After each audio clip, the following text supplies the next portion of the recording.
Hello जय हिंद दोस्तों। आपके अपने परिवार विद्याग्राम रीजनिंग क्लासेस में सभी को स्वागत है। आज हम न्यू चैप्टर स्टार्ट करेंगे, वो होगा calendar. New chapter new chapter start calendar.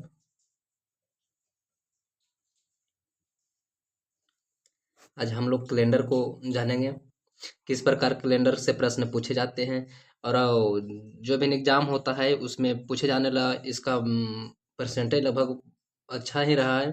हर एग्जाम के दृष्टि से देखा जाए तो इसका परसेंटेज पूछने का बहुत ज़्यादा ही है। इसलिए आप लोग ध्यान से वीडियो के लास्ट तक ज़रूर देखिएगा और वीडियो का अगर अच्छा लगेगा तो लाइक सब्सक्राइब कीजिएगा, नहीं तो नहीं कीजिएगा। चलिए आपको हम स्टार्ट करते हैं। कैलेंडर कैलेंडर जब पढ़ना स्टार्ट करेंगे तो कैलेंडर दो प्रकार के होता है। कैलेंडर दो प्रकार के होगा, नॉर्मल ईयर, एक नॉर्मल ईयर, एक नॉर्मल ईयर होता है और दूसरा लीप ईयर।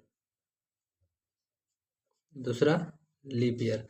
नॉर्मल ईयर यानी साधारण वर्ष। नॉर्मल ईयर को क्या बोलेंगे? साधारण वर्ष। और जबकि लीप ईयर को अधिवर्ष बोला जाता है। लीप ईयर को अधिवर्ष बोला जाता है। अब हम देखें नॉर्मल ईयर और लीप ईयर। और नॉर्मल ईयर किसको कहते हैं? जे फरवरी, FEBRUAR, फरवरी जिसमें 28 दिन का होगा वो नॉर्मल ईयर होगा। यानी लीप ईयर जिसमें फरवरी 29 दिन का होगी वह लीप ईयर होगा। अब लीप ईयर में अगर नॉर्मल ईयर में बात की जाए तो 365 डे और लीप ईयर में 366 डे होता है। और इसका बात किया जाए तो नॉर्मल ईयर में 52 सप्ताह एक दिन होता है। जबकि लीप ईयर में 52 सप्ताह 2 दिन होता है। अब हम कैसे जानेंगे कि नॉर्मल ईयर कौन होता है और लीप ईयर कौन होता है? जैसे कि हम आपको एग्जाम्पल से समझाते हैं। साधारण वर्ष भागा 4। अगर कोई भी साधारण वर्ष में यानी कोई भी संख्या रहेगा, अगर उसमें 4 से विभाजित करेंगे, अगर 4 से भागा देने पर पूरा पूरी नहीं कटेगा, पूरा पूरी विभाजित नहीं होगा, तो वो क्या होगा? Normal year. जैसे आपको हम बता दें यहाँ पर कि नॉर्मल ईयर कौन होगा। 4 से भागा देंगे, 2023 को भागा दें। अगर 2023 को भागा दें तो 4 5 20 कट गई, उतरा 2, नहीं लग रहा है, 0 देके 3 पंचक 4 5 फिर 20 हो जाएगा। नहीं कटा। साधारण वर्ष तो ऐसे, अगर साधारण वर्ष हो गया कि जो 4 से भाग देने पर पूरा पूरी नहीं कटे वो साधारण वर्ष। और लीप ईयर्स होगा अधिवर्ष। लीप ईयर को हम लोग हिंदी में अधिवर्ष बोलते हैं। अगर 4 से भागा देने पर पूरा पूरी क्या हो जाए? विभाजित हो जाए। 4 से क्या होगा? विभाजित हो जाएगा। जो 4 से भागा देने पर पूरा पूरी विभाजित हो जाएगा उसको हम क्या बोलेंगे? अधिवर्ष बोलेंगे। जैसे कि हम देख लें, 4 से भागा दें 2024 में, 4 5 20, 0 4 4 6 24। इसमें क्या देखें? आर बराबर पूरी पूरी विभाजित हो रही है। और इसको देखा जाए तो आर बराबर नॉट इक्वल टू 0, यानी विभाजित करने पर 0 नहीं आ रहा है, जबकि विभाजित होने पर 0 आ जा रहा है। ठीक है। अब इसके बाद हम देखेंगे कि अब देखेंगे कि अब साधारण वर्ष लीप ईयर हो गया। अब देखेंगे कि इसमें आगे हम देखेंगे कि अधिवर्ष किसको कहते हैं। अब अधिवर्ष को हम देखेंगे परिभाषित करके। अब हम लोग अधिवर्ष को बात करेंगे। अधिवर्ष, जबकि पीछे हम समझा चुके हैं अधिवर्ष यानी लीप ईयर तो हम पीछे बताए हुए हैं कि लीप ईयर की वैसा जो 4 से विभाजित करने पर पूरा पूरी कट जाए, वैसी संख्या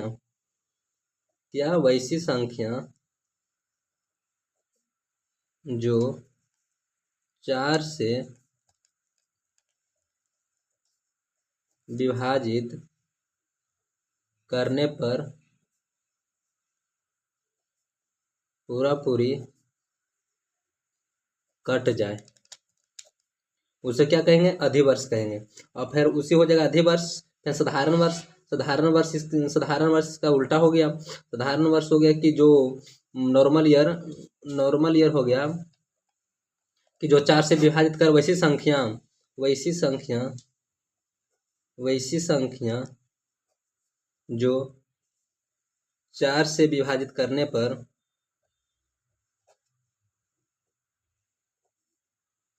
पूरी नहीं कट जाए। अगर जो संख्या 4 से विभाजित नहीं होगा, 4 से विभाजित नहीं होगा वो साधारण वर्ष हो जाएगा, और जो 4 से विभाजित होगा वो अधिवर्ष हो जाएगा। और वैसे अब नोट पॉइंट में को लिखना, नोट पॉइंट में कि एक सप्ताह में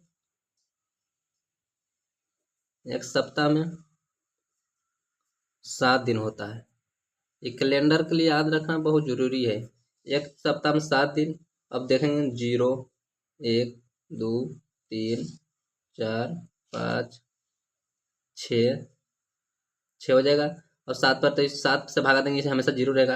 अगर 0 पर कौन सी रहेगा, 0 पर आएगा रविवार, 1 पर सोमवार, 2 पर मंगलवार,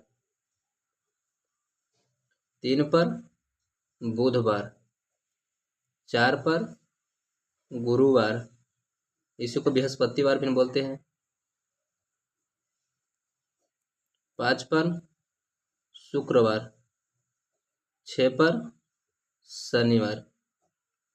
इसको याद रखना है, जरूरी है। कैलेंडर में बहुत जरूरी है याद रखना। अब हम आपको बता दें कि अगर अधिवर्ष यानी लीप ईयर और साधारण वर्ष को अगर जो 4 से अगर विभाजित करना हो जाए, तो जैसे इसका शॉर्टकट ट्रिक क्या होगा, अगर इसका शॉर्टकट ट्रिक की हम बात करें, शॉर्ट ट्रिक, अगर जो 4 से यानी 4 से कौन विभाजित होगा, जिसकी लास्ट की संख्या यानी लास्ट 2 डिजिट जो 4 से डिवाइड होगा वही संख्या क्या होगी, 4 से विभाजित होगा। हमको पूरा नहीं देखना है, हमको लास्ट के 2 अंक देखना है। जो संख्या लास्ट के 2 अंक 4 से विभाजित हो जाएगी वह जो रहेगा लीप ईयर रहेगा, और जो नहीं होगा वह साधारण वर्ष रहेगा।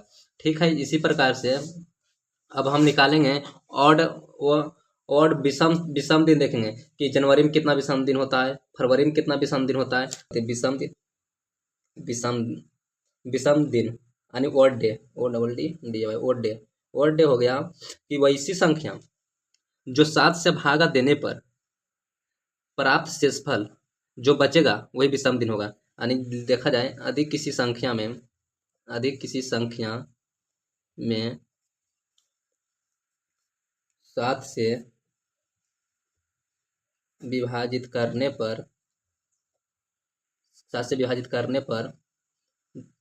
पर प्राप्त शेषफल को हम लोग विषम दिन कहते हैं। क्या कहेंगे, विषम दिन या ऑड डे कहेंगे। अब इसी प्रकार हम देखेंगे कि जनवरी अब देख लिया जाए, जनवरी, फरवरी, मार्च, अप्रैल, मई, जून, जुलाई, अगस्त, सितंबर, अक्टूबर, नवंबर, दिसंबर। अब देखेंगे अब डे वोट डे रहेगा। जनवरी कितना का महीना लगता है, 31 का। अब फरवरी 28, 29, 31 का, 30 का, 31 का, 31 का, 31 का, 31 का, 30 का, 31 का, 30 का, 31 का, 30, 31, 30, 28 यानी जो भी है महीना जो भी लगा हुआ जो हम लिख दिए। इसमें हम ओड डे निकालेंगे। ओड डे निकालने के लिए कुछ बोले हैं, अधिक किसी संख्या में 7 से विभाजित किया जाए। और 31 है, 31 को हम 7 से विभाजित करके देखेंगे कि 31 को 7 से विभाजित करेंगे, 7 से विभाजित 31 में करेंगे तो क्या होगा, 7 28 होगा। अब 28 में एक पैसा लगेगा, 11, 11 में 60 गया 3, और कितना हुआ, 2 कट गया। इसमें विषम दिन कितना हुआ, इसमें विषम दिन की संख्या 3। ठीक उसी प्रकार हम इसमें चेक करेंगे 28 से 29 में, 28 में 0 बचेगा, और इसमें 29 है, और 7 से 29 में भागा देंगे तो 1 बचेगा। एक 7 से भागा 29 में देगा, वो देगा 7 का 28, एक बचेगा, जो भी नीचे बचेगा, जो शेषफल बचेगा उसी को क्या कहेंगे, हम लोग ओड नंबर कहेंगे। अब मार्च है, अब 31 का है तो 3 बचेगा। अब देख लेंगे 31 का, 30 में कितना दिन बचेगा, अगर 7 भागा 30 को देखते हैं, 7 का 28, इसमें भी 7 दिन कितना है 2, यानी जो क्या हो रहा है इसमें कि जो महीना 31 के लग रहा है उसमें विषम दिन की संख्या 31 में 3 बच रहा है, जो महीना 30 के लग रहा है उसमें विषम दिन की संख्या 2 बच रही है। इसमें 30 का है तो विषम दिन की संख्या 2, 31 3, और इसमें 30 है तो 2, 31 3, ये भी 31 है, इसमें विषम दिन की संख्या 3, 30 तो 2, इसमें कितना होगा, इसमें 31 है तो 3, इसमें कितना होगा, ये 2 होगा, ये 3 होगा। अब देखेंगे कि जो संख्या जो महीना जो महीना में अगर क्या हो रहा है, जो 31 के लग रहा है उसमें विषम दिन की संख्या कितनी आ रहा है 3, और जो महीना में 30 दिन का लग रहा है उसमें विषम दिन की संख्या कितनी है 2 है, विषम दिन की संख्या उसमें 2 है। अब चलिए एक आगो हम लोग क्वेश्चन देख लेते हैं, किस प्रकार के क्वेश्चन इस पर पूछे जाएंगे। क्वेश्चन हम लोग बनाएंगे इस आगे। क्वेश्चन है आपका, क्वेश्चन फर्स्ट क्वेश्चन है आप लोग के लिए कि आज, अगर आज मान लीजिए मंगलवार है तो 50 दिन का बाद 50 दिन के बाद कौन सा दिन आएगा, कौन सा दिन होगा या आएगा, कौन सा दिन होगा। अगर क्या बोला 50 दिन, और 50 दिन, जब से 50 दिन है तो हमको वोट डेट पहले देखना है। जब 7 से भागा, हम 7 से भागा 50 में देंगे तो हम देखेंगे 7 से भागा देने पर कितना वोट डे आएगा।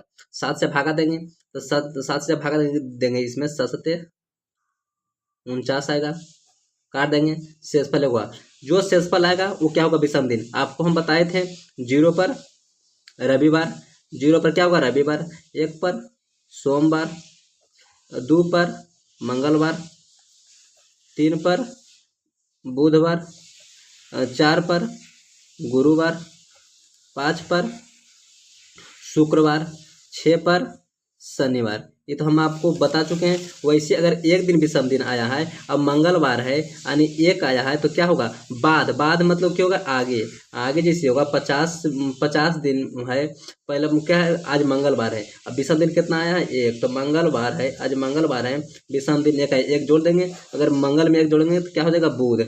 अब क्या होगा विषम दिन, इसको क्या आ जाएगा तो बुधवार होगा। इसी प्रकार फिर अब हम लोग अगला क्वेश्चन देखेंगे। इसके प्रकार अगर अगला, आज रविवार है तो 37 दिन का बाद कौन सा दिन होगा। अब आज रविवार है, अब आज 37 दिन का बाद आपको क्या सिखाएं, अगर 37 दिन का बाद रहे तो पहले नंबर हम लोग ओड नंबर निकालेंगे, 7 से भागा देंगे 37 में, ओड नंबर की संख्या विषम दिन की संख्या जो आएगा उसमें बाद कहेगा तो जोड़ देना है।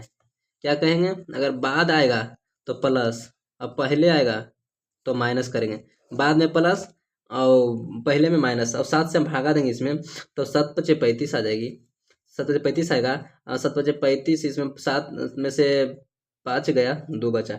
अब इसमें कितना बचा शेषफल, इसमें शेषफल 2 आया, और रविवार में +2 करेंगे तो क्या आएगा। अगर रविवार में हम 2 प्लस करेंगे, हम क्या बताए थे, इससे पहले हम लिखा दिए हैं कि रविवार में 2 जोड़ेगा तो सोमवार मंगलवार, यहाँ आ जाएगा मंगलवार, इसका आंसर होगा मंगलवार। और आप लोग इस क्वेश्चन का आंसर कमेंट बॉक्स में आप लोग दीजिएगा। एक क्वेश्चन आपके लिए, अब ऐसी वीडियो इसी तरह को आपको अपलोड किया जाएगा 10 मिनट शो में। आप लोग लास्ट तक देखिए, बहुत अच्छे तरह समझाया गया है, बहुत एक शब्द को किस प्रकार मतलब देखना है, जो मतलब जिसको कुछ भी समझ में नहीं आएगा वो देखिएगा, बहुत अच्छा है। देखिए आप लोग लास्ट में, और कैसा लगा आप लोग कमेंट में ज़रूर बताइएगा। फिर इसी प्रकार अगला वीडियो कैलेंडर के आएगा। जब तक सभी को आपके विद्याग्राम परिवार में सबको स्वागत है। जय हिंद। जाते जाते मैं बताना चाहता हूँ एक शायरी के माध्यम से कि रख हौसला वो मंजिल भी आएगा, प्यासे के पानी देखकर समंदर भी आएगा। रख ओ हौसला मंजिल भी आएगा, प्यासे के पानी देकर समंदर भी आएगा। थक कर ना बैठ ए मंजिल का मुसाफिर, थक कर ना बैठ ए मंजिल का मुसाफिर, जीतेंगे और जीतने के मजा भी आएगा। धन्यवाद।